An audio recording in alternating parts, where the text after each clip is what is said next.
Hello दोस्तों, स्वागत करते हैं आप सभी का हमारे यूट्यूब चैनल में। कल हम लोगों ने एक नया लेक्चर अटेंड किया। हम लोगों ने एक लेक्चर देखा, उसमें हमने आवेश की परिकल्पनाओं के बारे में सीखा। कुछ आवेश क्या होता है, आवेश कैसे, हमने सीखा आवेश के बारे में क्या होता है, आवेश कैसे होता है आवेश, और आवेश की समस्त जानकारी हमने देखी। आवेश की परिभाषा भी देख लिया हमने। अब हम आवेश के गुण और उसके प्रकार का अध्ययन करेंगे, और इस लेक्चर में आवेश के गुण के साथ साथ आवेश का प्रकार भी बताया जाएगा तथा आवेश का क्वांटीकरण सिद्धांत भी बताया जाएगा। किसी किसी किताब में आवेश के क्वांटीकरण को आवेश का क्वांटमीकरण कहा जाता है। तो आपको एक नई चीज़ पता चलेगी, क्वांटमीकरण होता क्या है, कहाँ से आया ये क्वांटमीकरण, क्या होता है। हम लोग जो सूत्र हमेशा से पढ़ते आ रहे हैं, आपको लगेगा बहुत सरल है ये, क्योंकि आप हमेशा से सूत्र पढ़ते आए हो पर बिना नाम के उसको। आज हम लोग उसको एक नाम देंगे, एक नया नाम देंगे। वो होता क्या है, कैसे होता है, क्यों होता है, और उसका नाम आज तक हमें ज्ञात नहीं था। उसका नाम जो पता नहीं था क्या होता है वो नेम, आज हम उसके नाम को पता करेंगे कि वो नाम आया कहाँ से। तो सबसे पहले आप हमेशा से पढ़ते आ रहे हो कि आवेश के प्रकारों को, धनावेश, ऋणावेश, उनके बारे में सबसे पहले अध्ययन करेंगे। तो आवेश के प्रकार, आवेश दो प्रकार का होता है, एक धनावेश होता है और एक ऋणावेश होता है। एक धनावेश होता है, एक ऋणावेश होता है। अब आप जानते ही हो हमेशा से कि धन को पॉजिटिव चिन्ह से दिखाया जाता है, उसको धनावेश बोलेंगे, और जो माइनस चिन्ह है उसको ऋणावेश बोलेंगे।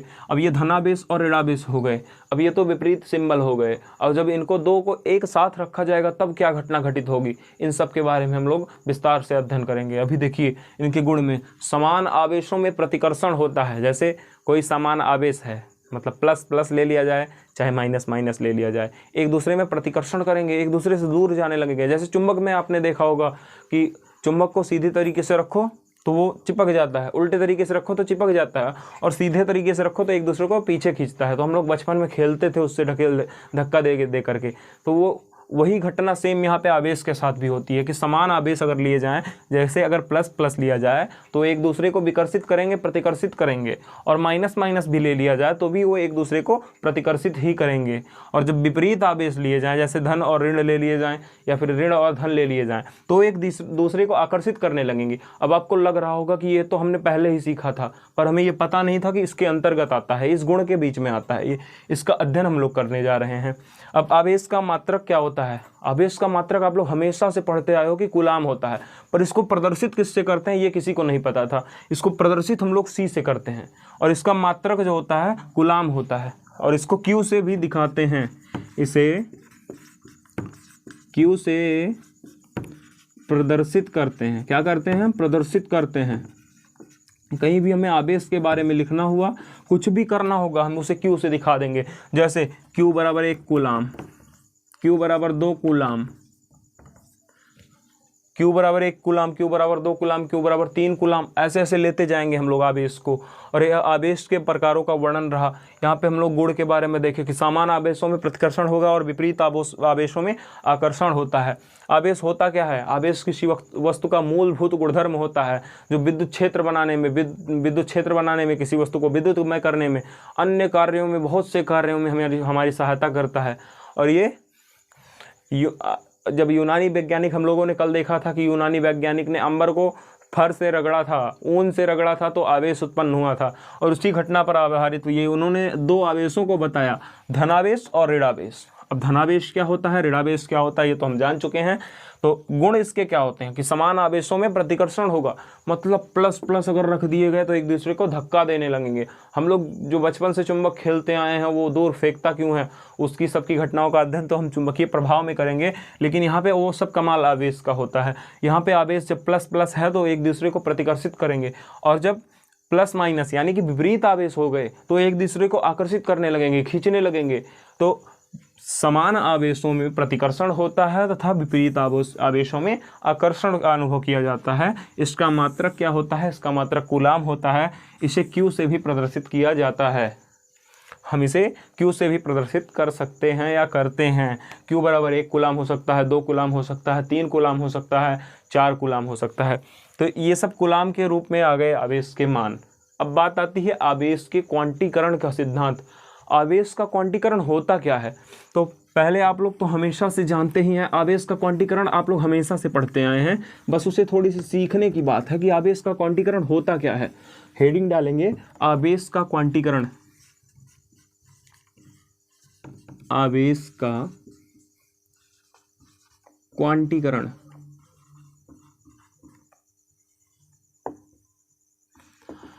आवेश का क्वांटीकरण होता क्या है? जैसे हम लोग लेते हैं तो 1 रुपये, 2 रुपये, 3 रुपये, 5 रुपये, 10 रुपये, 15 रुपये, 20 रुपये एक गुणज के रूप में होता है। अब ऐसे तो लेंगे नहीं कि 2.5 रुपये ले लिए, 3.5 रुपये ले लिए, 3.2 रुपये लेके बाजार जा रहे हैं।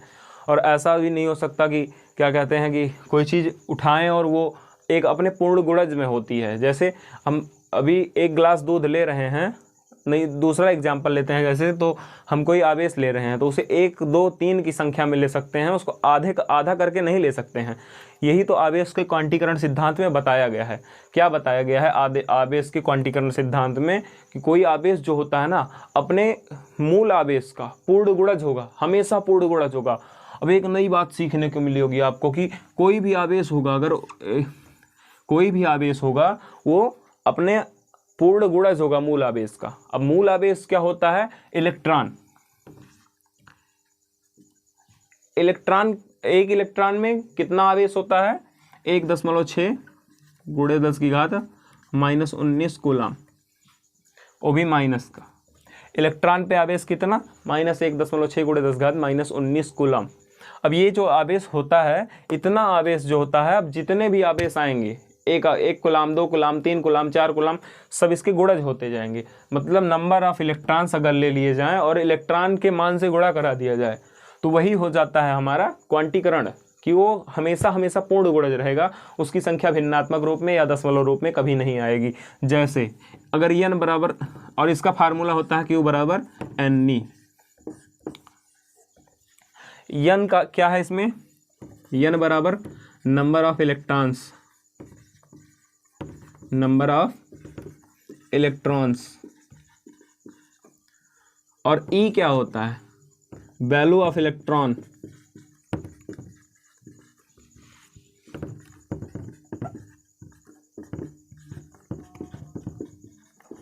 अभी आप ये फार्मूला देख रहे होगे, बोलेगे 10th में तो हमने ये फार्मूला बड़े आसानी से पढ़ा था कि Q बराबर NE होता है।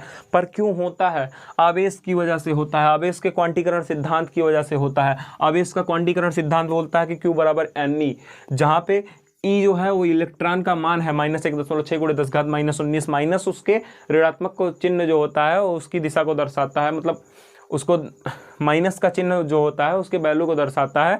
और ये 1.6 × 10 - 19 इसका मान होता है कूलम में।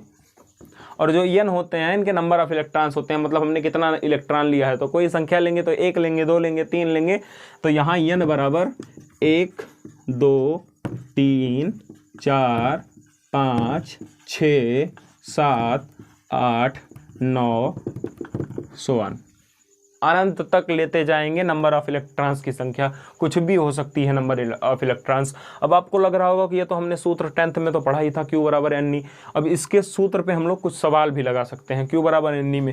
जैसे हमें आवेश का मान दे दिया गया और हमसे इलेक्ट्रॉन का मान पूछ लिया। हमें आवेश का मान दे दिया गया और इलेक्ट्रॉनों की संख्या दे दी गई, तो हमें इलेक्ट्रॉन का वैल्यू, ये इलेक्ट्रॉन का मान पूछ लिया गया, और हमें इलेक्ट्रॉन दे के, आवेश दे के नंबर ऑफ इलेक्ट्रॉन्स पूछ लिया, कितने नंबर ऑफ इलेक्ट्रॉन्स हैं।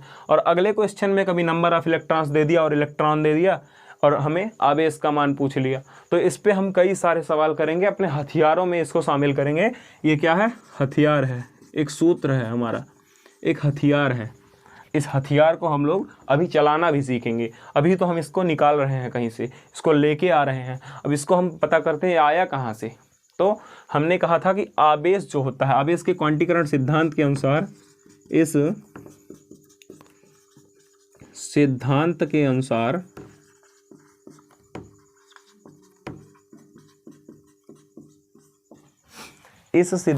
अनुसार आवेश जो होता है, आवेश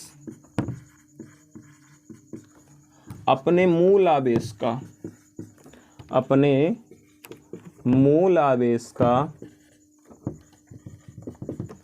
अपने मूल आवेश का पूर्ण गुणज होता है। क्या होता है?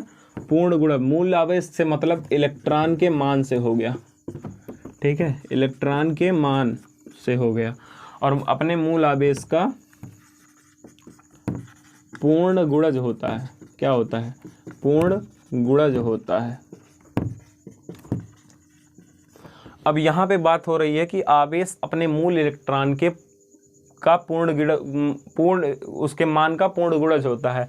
तो यहाँ पे जैसे दिया गया है Q बराबर 1 कूलाम, जैसे इलेक्ट्रॉनों की संख्या n बराबर 1 के लिए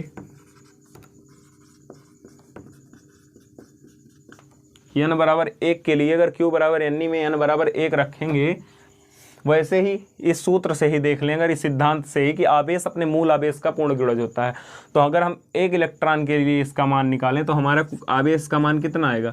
1.6 × 10⁻−19 कूलाम। अगर n बराबर 2 ले लिया जाए,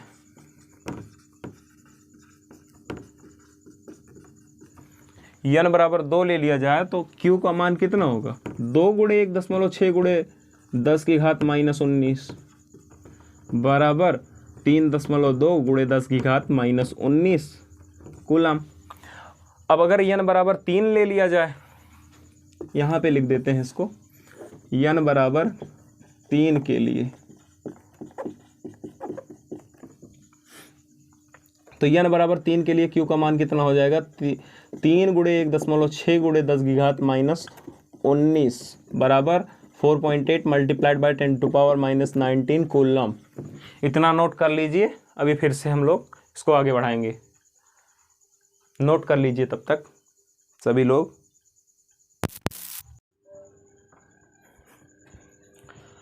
अभी तक हम लोग देख चुके हैं आवेश का क्वांटीकरण।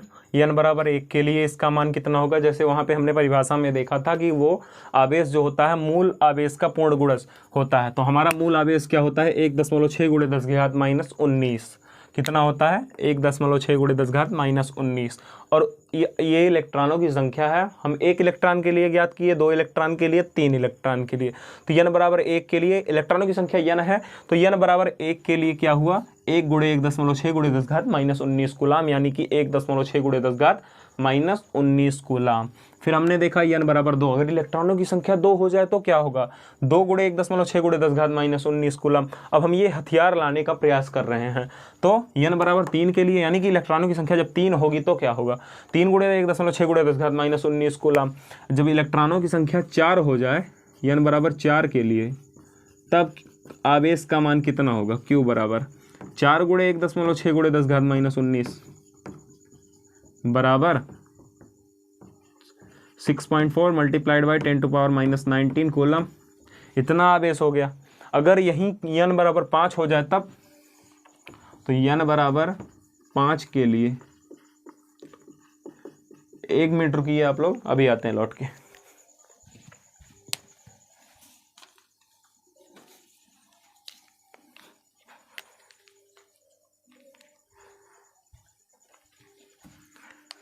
तो n बराबर 5 के लिए क्या होगा? Q बराबर 5 × 1.6 × 10⁻−19, 16 पंचे 80, 8.0 × 10⁻−19 कूलम। इतना आवेश प्राप्त हुआ। जब नंबर ऑफ इलेक्ट्रॉन्स अनंत बढ़ते जाएंगे, लगातार बढ़ते जाएंगे, तो हम अगर n बराबर n ले लें तो यदि इलेक्ट्रॉन की संख्या बराबर n हो तब, तो हम क्या करेंगे? जहाँ 1 रखे, जहाँ 2 रखे, जहाँ 3 रखे, जहाँ 4 रखे, जहाँ 5 रखे, वहाँ पे n रखेंगे और n रख देंगे। तो Q बराबर n × 1.6 × 10⁻−19 कूलम। इतना आएगा। अब Q बराबर 1.6 × 10⁻−19 कूलम आ गया है, तो हम इसको E लिख सकते हैं, क्योंकि ये नंबर ऑफ इलेक्ट्रॉन का मान है, तो हम इसको E से प्रदर्शित कर सकते हैं। तो हम ऐसा लिखेंगे Q बराबर Ne, और यही हमारा हथियार होगा। क्या होगा? हथियार होगा। यही हमारा सूत्र होगा। हमने यही डेरिवेशन करना था और हमने ये कर दिया है, और यहाँ पे हमें सूत्र मिल चुका है Q बराबर Ne। तो Q बराबर Ne मिलने के बाद हम इससे कुछ सवाल भी लगाएंगे। पहले आवेश की विमा जान लेते हैं। आवेश का मात्रक क्या था? आवेश का मात्रक, ये तो हथियार हो गया इसका। आवेश का मात्रक क्या था? कूलाम। और हम लोग पढ़े होंगे 10th में कि Q बराबर IT होता है। आई की धारा बोलते हैं, आई को धारा का जो विमा होती है वो ए होती है। तो क्यू की जो विमा होगी, आवेश की विमा, आवेश की जो विमा होगी वो होगी ए, इसकी हो गई, और टी टाइम की हो गई। कुल मिला के ए और टी ये होती है आवेश की विमा। अब हमने आवेश के क्वांटीकरण के सिद्धांत को जाना, आवेश के क्वांटीकरण के सिद्धांत से उत्पन्न सूत्र को जाना, आवेश की विमा को भी जान लिए, और आवेश से प्राप्त होने वाले हथियारों को भी जान लिए। अब हम इसके आधार पर कुछ प्रश्नों को भी हल करना चाहेंगे, और हम लोग अब इसके आधार पर 2-3 प्रश्नों को सॉल्व करेंगे। इन प्रश्नों के अंतर्गत आने वाले सवाल भी बोर्ड में पूछे जा सकते हैं। छोटे छोटे क्वेश्चन को उठाकर हम एक बड़ी सीरीज तैयार करने वाले हैं, और अभी हम इसके बेस पर, इस सूत्र के बेस पर कुछ सवाल करने वाले हैं। तो अभी इस सूत्र में कुछ डेरिवेशन कर लेते हैं हम लोग कुछ आगे। यहाँ पे 2 केस बन सकता है। केस 1 क्या हो सकता है कि हमें n का मान पूछ ले, तो n पक्षांतर कर दीजिए, e इधर, n = Q/E हो जाएगा। और अगर E का मान पूछ लिया तो E = केस 2 हो सकता है कि E = Q/N। हमें इतने सूत्र लगाने पड़ सकते हैं, हमें 3 सूत्र ज्ञात हो चुके हैं। अब हम इन सूत्रों की सहायता से अपने सवालों को सॉल्व करेंगे, और अभी के लिए ये सूत्र हमें हथियार के रूप में सेव रखना है। तो आज के हथियार क्या हैं हमारे, आज के सूत्र क्या हैं, आज के फार्मूले क्या हैं, हमारे हथियार क्या हैं। हथियार Q = NE, N = Q/E और E = Q/N। ये 3 हथियार हैं हमारे पास। हमें यहाँ पे पता है कि Q आवेश है, N नंबर ऑफ इलेक्ट्रॉन्स है, और E जो है वैल्यू ऑफ इलेक्ट्रॉन है। इतना हमें ज्ञात हो चुका है। अब हम इसी हथियार का प्रयोग करके अगले आने वाले कुछ सवालों को भी सॉल्व करेंगे। तब तक के लिए इतना ही काफ़ी है। Thank you.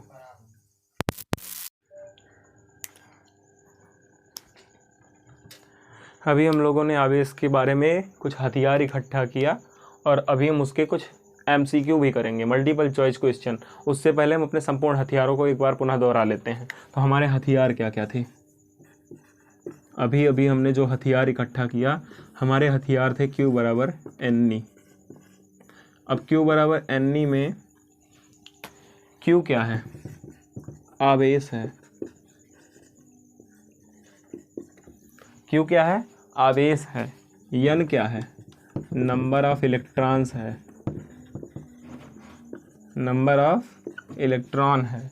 Q क्या है, आवेश है। N क्या है, नंबर ऑफ इलेक्ट्रॉन्स है। E क्या है, वैल्यू ऑफ इलेक्ट्रॉन, इलेक्ट्रॉन का मान है, इलेक्ट्रॉन का मान। मान में भी कैसा मान, आंकिक मान है। इलेक्ट्रॉन का आंकिक मान है। कैसा मान है, आंकिक मान है। समझ गए बे चच्चा, आंकिक मान है। आ गया समझ में, आगे बढ़ें। हाँ, तो Q = Ne में Q क्या है, आवेश है। N क्या है, नंबर ऑफ इलेक्ट्रॉन्स है। E क्या है, इलेक्ट्रॉन का आंकिक मान है। अब होता कितना है, जल्दी से कमेंट में बताओ कितना होता है। E = 1.6 × 10 - 19 coulomb. कमेंट में लिख देना तुरंत ये आवेश को, जो भी सीखो तुरंत कमेंट बॉक्स में लिख दो कि ये उसकी डिफिनीशन पूरी की पूरी लिख दो, समझ में आ जाएगा। तुरंत के तुरंत लिखो डिफिनीशन, जैसे ही सुन रहे हो तुरंत कमेंट खोलो, ऊपर वीडियो चलने दो, नीचे वीडियो पॉज करो, नीचे जा करके तुरंत पिन कमेंट में पिन करो तुरंत क्वेश्चन को। जो ना समझ में आया हो उसको भी पिन करो, अच्छे से अच्छे सवाल। व्हाट्सएप नंबर है 81 72 86 64 04। इस पर व्हाट्सएप करो, सारे व्हाट्सएप में तुम्हें सारे डाउट का सफाया होगा तुम्हारे, ठीक है। और हथियार है हमारे Q = Ne। Q क्या है, आवेश है। N क्या है, नंबर ऑफ इलेक्ट्रॉन्स है। और E क्या है, इलेक्ट्रॉन का आंकिक मान होता है, ठीक है। अभी हमने इसको इकट्ठा किया था, हमने केवल इतना सीखा है, और इतने से ही अभी देखो कैसे सवाल लगता है। हमारा पहला सवाल उसी पे बेस आया है। और हमने एक और चीज़ सीखा था, N = Q/E और E = Q/N। इन्हीं का काम लेके अभी हम सवाल को सॉल्व करेंगे। तो पहला सवाल आते हैं MCQ में। पहले सवाल पे, एक कूलम आवेश में इलेक्ट्रॉनों की संख्या कितनी होगी। एक कूलम आवेश, आवेश का मान हमें दिया गया है। किस चीज़ का मान दिया गया है, Q का मान दिया गया है हमें। Q बराबर कितना दिया गया है इस सवाल में? हमें Q बराबर कितना दिया गया है? हमें Q बराबर दिया गया है, इसको मिटा दे रहे हैं, हमें Q बराबर कितना दिया गया है? Q बराबर दिया गया है 1 coulomb. Q is equal to 1 coulomb. अब हमें इलेक्ट्रॉन की संख्या ज्ञात करनी है, यानी कि नंबर ऑफ इलेक्ट्रॉन्स बताना है। मतलब हमें किसका मान बताना है? N का। N बराबर क्वेश्चन मार्क, फॉर्मूला अप्लाई करें तुरंत, Q बराबर N से। Q का मान 1 है, 1 रख दिया जाए। N का मान निकालना है, E का मान 1.6 × 10⁻⁻19 कूलाम होता है। पक्षांतर करेंगे तब लिख देंगे। N बराबर 1/E, तो N बराबर कितना हो जाएगा? 1/1.6 × 10⁻⁻19। N का मान कितना होगा? 16 पंचे 80, मतलब हम इसको लिख सकते हैं 100, 10/16 × 10⁻10 प्लस में 19। अब 19 से एक जीरो हटाएंगे, इनमें लेके आएंगे, 100/16 हो जाएगा। तो N इज इक्वल टू, यहाँ पे कर ले रहे हैं ऊपर, कहीं इधर कर लेते हैं सवाल को। N इज इक्वल टू 100/16 × 10⁻18 बराबर 16 छक्के 96, 6.25 × 10⁻18। इतने इलेक्ट्रॉन आएंगे हमारे पास। नंबर ऑफ इलेक्ट्रॉन्स कितने होंगे? 6.25 × 10⁻18। मतलब एक छोटा सा आवेश इतना बड़ा आवेश, इतना बड़ा इलेक्ट्रॉनों की इतनी ब्रॉड संख्या लेके टहल रहा है। 6.25 × 10⁻18, 10⁻18 का मतलब 10 के आगे 18 शून्य लगा डालो, कितने हो जाएंगे? अभी गिन भी नहीं पाओगे कितना हो जाएगा। उतना आवेश एक छोटा सा 1 कूलाम आवेश लेके चलता है, और 1 कूलाम आवेश बहुत ज़्यादा होता है, इसे एक जगह से दूसरे जगह पर ले जाना असंभव होता है। लेकिन आगे के कुछ चैप्टर्स में हम इन्हें मान करके, ले जाने के लिए मान करके कुछ सॉल्व करेंगे, नियमों का निगमन भी किया जाएगा। तो इसमें कौन सा ऑप्शन सही है? 6.25 × 10⁻18 बिल्कुल सही दूसरा ऑप्शन है, और दूसरा ऑप्शन बिल्कुल सही है। हम लोग दूसरे ऑप्शन को टिक करेंगे और आगे बढ़ेंगे। हमारा दूसरा ऑप्शन बिल्कुल सही है, 6.25 × 10⁻18 कूलाम आवेश। 18 इलेक्ट्रॉन की संख्या पूछा है ना, तो यहाँ पे कूलाम नहीं रहेगा, क्वेश्चन में थोड़ी सी मिस्टेक थी। और 6.25 × 10⁻18 इलेक्ट्रॉन हमारे पास टोटल होंगे। अब आवेश का मात्रक क्या होता है? वोल्ट तो होता नहीं है आवेश का मात्रक, जूल होता नहीं है, कूलाम बताए थे, तो कूलाम होता है आवेश का मात्रक। आवेश का मात्रक क्या होता है? कूलाम। लेकिन यहाँ फैराड भी लिखा हुआ है, फैराडे भी आवेश का मात्रक होता है, और ये आवेश का सबसे बड़ा मात्रक है। क्या है? सबसे बड़ा मात्रक। एमसीक्यू में देने का उद्देश्य यही है कि सबसे बड़े मात्रक के बारे में आप जान जाए। इस 1 कूलाम, 1 फैराडे में, 1 फैरड में, या फिर फैरड जो भी बोलें, इतने में 1 फैरड में 96,500 कूलाम आवेश होता है। इतना ज़्यादा आवेश। अब 1 कूलाम को तो ले जाना मुश्किल हो रहा था, और 1 फैरड में 96,500 कूलाम आवेश हो गए। इतना ज़्यादा आवेश कि उठ ही नहीं सकता है, कहीं जा ही नहीं सकता है, इतना ज़्यादा आवेश हो गया। तो हमारे दोनों ऑप्शन सही होंगे। डबल मल्टीपल चॉइस क्वेश्चन में, जेईई मेंस एडवांस में ऐसे क्वेश्चन आ जाते हैं कि डबल टिक करने रहते हैं, तो उनमें से एक क्वेश्चन ये भी हो सकता है।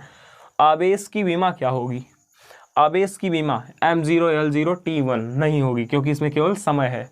M0 L0 AT ये है हमारी बीमा। आवेश की बीमा यही होगी, क्योंकि यहाँ पे A से धारा हमें मिल जा रही है, T से समय, Q बराबर IT के सूत्र से हम ये बीमा निकाल सकते हैं। M0 का मतलब कुछ नहीं होगा, L0 का मतलब कुछ नहीं होगा, MLT तो होगी नहीं, M0 LT होगी नहीं हमारी, और MLT-2 भी नहीं होगी। और ये सब हमने 3 MCQ क्वेश्चन किया, और अगले सेशन में हम अपना अन्य MCQ क्वेश्चन करेंगे और अन्य कॉन्सेप्ट को भी समझेंगे। तब तक के लिए थैंक यू, धन्यवाद, बहुत बहुत धन्यवाद। मिलते हैं अगले लेक्चर में, लेक्चर 3।